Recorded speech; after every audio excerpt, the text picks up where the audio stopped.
పూర్వకాలంలో ద్రవిడ దేశంలో ఒక రాజ్యం ఉండేది. ఆ రాజ్యంలో ఒక శివాలయంలో ఒక అర్చకుడు పరమశివుణ్ణి నమ్ముకుని అర్చకత్వం చేశాడు. అర్చకత్వం అంటే మామూలుగా చేసింది కాదు, ఆయన ఉన్నాడు అని నమ్మి అర్చకత్వం చేశాడు. బ్రహ్మాండమైనటువంటి కరువు వచ్చింది. ఆ ఊళ్ళో ఇంకా ఎవరు బతకలేక ఇంకా ఈ ఊరు విడిచిపెట్టి వెళ్ళిపోతున్నామని చెప్పి వెళ్ళిపోయారు. ఆ వెళ్ళిపోయేటప్పుడు ఒక గమ్మత్తు ఉంటుంది. చాలా తేలికైనవి, అమ్ముకుంటే అన్నం దొరికేవి ఉంటాయో పట్టుకెడతారు, బరువు అయినవి వదిలిపెట్టేస్తారు. మళ్ళీ మంచి రోజులు వస్తే మనం వచ్చేటప్పటికి ఉంటాయి. ఇక మంచి రోజులు రాకపోతే ఈ ఊరికి మనకి బాంధవ్యం తీరిపోయిందని వెళ్ళిపోతారు.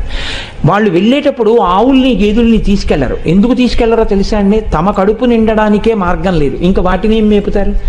కాబట్టి కరువు వచ్చినప్పుడు ఆవుల్ని గేదెల్ని ఇంకా పోషించలేక ముందు నీరు పోయలేరు, కాబట్టి వాటిని వదిలిపెట్టేసి వెళ్ళిపోతారు. అలా వెళ్ళిపోయారు ఆ ఊళ్ళో వాళ్ళందరూ. ఈ శివాలయంలో అర్చకుడు అన్నారు, నువ్వు కూడా వచ్చేసేయి మాతో అన్నారు. అంటే ఆయన అన్నాడు, నేను వెళ్ళిపోతే శివుడికి అన్నం ఎవరు పెడతారన్నాడు. ఇది భక్తి అంటే. అందరూ వదిలిపెట్టేశారు ఊరు. ఈయన వదిలిపెట్టేయచ్చు, కానీ ఈయన బతకడం కాదు, ఆ గుళ్ళో శివుడు బతకాలి. అందరినీ బతికించేవాడు అందరినీ ఊరి నుంచి పంపించేస్తున్నాడు, వాడికి దయలేనప్పుడు నేను ఎందుకు ఉండాలనాలి. ఆయన అలా అనలేదు, వాడికి నేను అన్నం పెట్టాలన్నాడు. ఇదే భక్తి అండి అని ఉండిపోయాడు. అందరూ వెళ్ళిపోయారు. ఈయన ఊరు మొత్తం మీద ఒక్కడే ఉండడం అంటే మీరు ఆలోచించండి ఎలా ఉంటుందో. ఇప్పుడు పక్కింటికి వెళ్ళి అడుగుదామంటే కూడా ఎవరు లేడు, మాట్లాడడానికి కూడా ఎవడో ఉండడు. ఎవరున్నారు? శివుడే ఉన్నాడు అంతే, నమ్ముకున్నవాడు. ఆయనకే చెప్తున్నాడు, అందరూ వెళ్ళిపోయారయ్యా, నేను ఒక్కడనే ఉన్నాను, నీకోసమే ఉన్నాను. నేను వెళ్ళిపోతే నీకు ఇంత ముద్దెట్టేవాడు లేడు, ఇంత ముద్దెడదామని ఉన్నాను. నాకు దొరికితే నీకు సగం పెడతాను, నాకు దొరకడం మానేసింది అనుకో, ఇద్దరం పస్తుందాం అని చెప్పాడు. శివుడి మనసు కదిలిపోయింది ఈ భక్తికి. ఇదండి భక్తి అంటే. నేను అందుకే తరచూ ఒక మాట చెప్తా, భక్తి అంటే మనసు విప్పి భగవంతునితో మాట్లాడుట. ఓ స్తోత్రాలు చదివేయడమును ఇలా ఇలా ఇలా ఇలా ఇలా యాక్షన్ 500 భక్తి అనరు. మనసు విప్పి భగవంతుడితో ఉన్నదున్నట్టు నిలబడి నిజాయితీగా ఉండుట, దానికి భక్తి అని పేరు. నిరంతరానుసంధానము ఈశ్వరుడితో. అది తైలధార పాత్రలోంచి పాత్రలోకి పడ్డట్టు పడుతూనే ఉండాలి. కాబట్టి చూడండి, ఇప్పుడు కదిలింది ఈశ్వరుడి గుండె. ఆయన అన్నాడు, ఒరే నువ్వు అక్కడివి నా కోసం ఉండిపోయావు, ఫోన్లో పనిచేయి, నీకు చాలా డబ్బు వచ్చే మార్గం ఒకటి చెప్తాను. నేను ఒక శ్లోకం ఒకటి రాసిస్తాను. ఈ రాజ్యానికి ఉన్నటువంటి ప్రభువు చాలా సాహిత్యమునందు మక్కువ కలిగినటువంటి వాడు. కాబట్టి ఆయన నువ్వు పట్టుకెళ్ళి ఈ శ్లోకం చెప్తే చాలా సంతోషించి నీకు కానుకలు ఇస్తాడు. నువ్వు ఆ కానుకలు తెచ్చుకుని దానితో నువ్వు బతుకు, నాకు నైవేద్యం పెట్టు అన్నాడు. అంటే అలాగే అంగీకరించి ఆ గుడిలో ఉండేటటువంటి అర్చకుడు ప్రభువు దగ్గరికి వెళ్ళాడు. వెళ్ళి పరమశివుడు రాసిచ్చినటువంటి పత్రాన్ని తీసి ఆ పద్యాన్ని చదివాడు. సింధుర రాజగమనాద్ధమ్మిల్ల బంధంబు సహజ సుగంధంబు. అందులో ఉంది, పార్వతీదేవి యొక్క కేశపాశము సహజమైనటువంటి సువాసనతో కూడి ఉంటుంది. సింధుర రాజగమనాథమ్మిల్ల బంధంబు సహజ సుగంధము. సింధుర రాజగమన అంటే ఏనుగు ఎలా నడుస్తుందో అటువంటి ఏనుగు యొక్క నడక వంటి అందమైన నడక కలిగినటువంటి పార్వతీదేవి యొక్క కేశపాశము సహజమైన సుగంధము కలిగినది. ఆ రాజు యొక్క ఆస్థానంలో ఆస్థానకవి ఒక ఆయన ఉండేవాడు, నత్కీరుడు అని ఆయన పేరు. ఆ నత్కీరుడు అక్కడ కూర్చుని ఉండగా ఈయన వెళ్ళి ఆ పద్యం చదివాడు. చదివితే ప్రభువు సంతోషించబోయాడు. నత్కీరుడు లేచి అన్నాడు, తప్పిది చెప్పరాదు, కవితా సమయంబున నొప్పు కాదు, నీవిప్పగిదిన్ రచయింపవచ్చునే అన విప్రుడు తెల్లబోయి, నాక పరమేశ్వరుండు ఈ వసుధాదిపుపై రచయించి ఇచ్చెగాని ఏ ఒప్పును తప్పునేనరుగా ఉత్తములారయటం సుక్రమరన్. కాళహస్తీశ్వర మహాత్యంలో ధూర్జటి ప్రణీతం ఇది. ఆయన అన్నాడు, అయ్యయ్యో తప్పిది చెప్పరాదు. ఇలా చెప్పచ్చా? తప్పు. ఎలా చెప్తున్నావు? కవితా సమయంబున నొప్పు కాదు. ఒక కవిత్వం చెప్తే దానికి ఒక నియమం ఉంటుంది. ఏది సహజంగా ఉంటుందో అది చెప్పాలి. అసహజమైన విషయం రాడు. వెంట్రుకలకి సువాసన ఉండడం ఏంట్రా? ఎలా రాసుకొచ్చావు? కవితా సమయంబున నొప్పు కాదు, నీవప్పగిదిన్ రచయింపవచ్చునే, నువ్వు ఇలా రచనలు చెయ్యొచ్చా అని అడిగాడు నత్తీరుడు లేచి. పాపం ఆయన శివాలయంలో అర్చకుడు, పాపం కవిత్వం రాదు. నత్తీరుడంతటి వాడు లేచి గద్దించేటప్పటికీ హడిలిపోయాడు.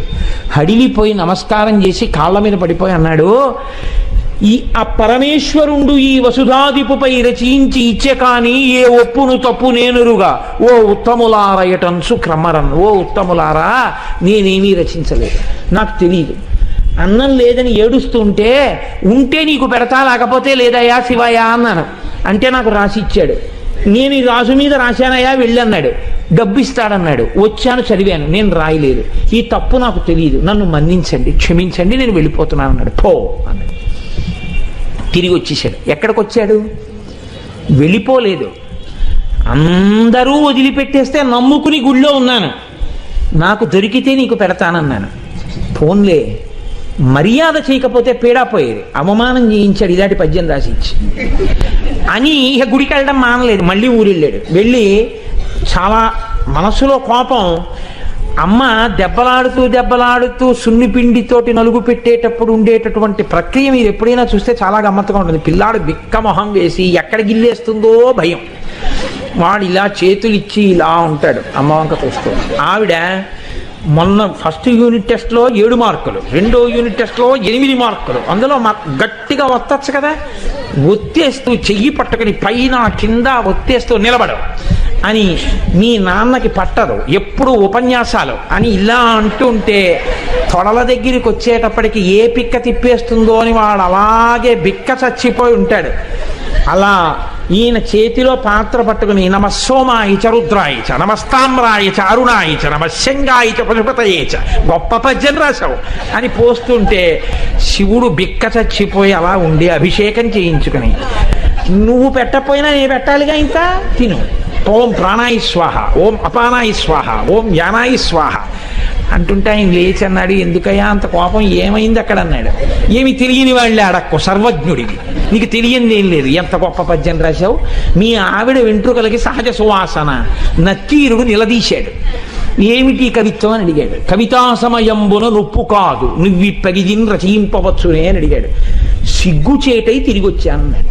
అనేటప్పటికీ శివుడు అన్నాడు, వాడేవాడు ఈశాన సర్వ విద్యానాం ఈశ్వర సర్వభూతానాం బ్రహ్మాధిపతిర్ బ్రహ్మ శివోమే అస్తు సదాశివోం. సమస్త విద్యలకు అధినాథుణ్ణి నేను ఇంతపాటి లేశమైన కవిత్వం ఇస్తే పలుకుతున్నాడు నత్తీరుడు. నేను రాసినటువంటి కవిత్వంలో తప్పు పట్టగలిగిన మొనగాడా నేనే పెడతానన్నాడు.